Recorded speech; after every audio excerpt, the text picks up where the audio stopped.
آپ نیت کریں گے. نیت کی میں نے نماز جنازہ کی. دھیان دیجیے واسطے اللہ تعالیٰ کے دعا اس میت کے لیے. دھیان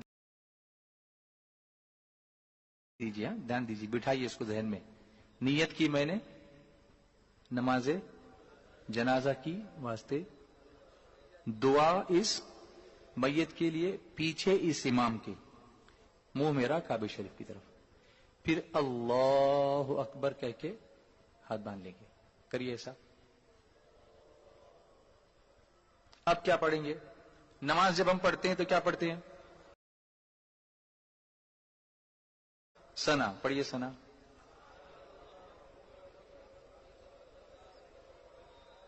ایک لفظ صرف بڑھانا اس میں, سبحانک اللہم و بحمدک و تبارک اسمک و تعالی جدک. اس کے بعد وجل ثناؤک, وہ بولیے ولا الہ غیرک. ہو گئی ثنا. اس کے بعد ہاتھ نہیں اٹھائیں گے, بولیں گے اللہ اکبر. بولیے.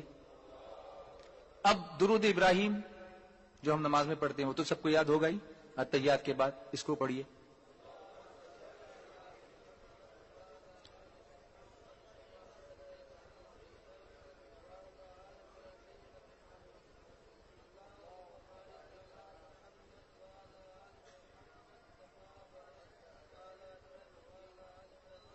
انکا حمید مجید. ہو گیا. تو پہلی تکبیر کے بعد کیا پڑھی؟ ثنا. اس میں کون سا لفظ ملایا؟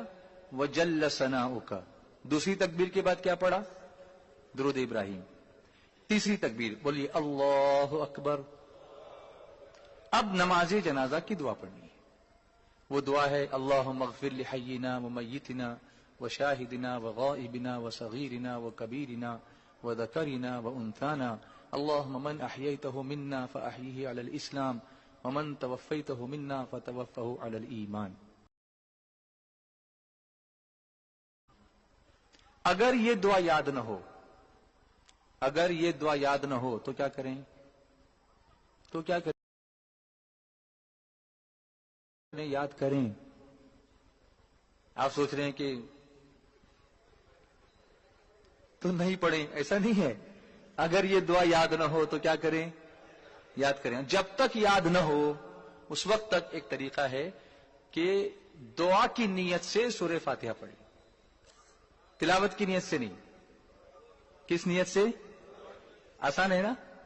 لیکن یاد کریں, دعا کی نیت سے کیا پڑھیں گے؟ یہاں پر سورہ فاتحہ پڑھیں گے. پھر کہیں گے چوتھی تکبیر, بولیے اللہ اکبر. اب اس کے بعد کچھ پڑھنا نہیں ہے. اس کے بعد ہاتھ کھول دیں, السلام علیکم ورحمۃ اللہ, السلام علیکم ورحمۃ اللہ. مشکل ہے؟ کبھی اپنے بچے سے پوچھا آپ نے؟ کبھی پوچھا کہ بیٹا تجھ کو نماز جنازہ آتی ہے؟ میرے مرنے کے بعد پڑھ سکے گا کہ نہیں پڑھ سکے گا؟ آخرت کی کچھ فکر کر رہے ہو کہ نہیں؟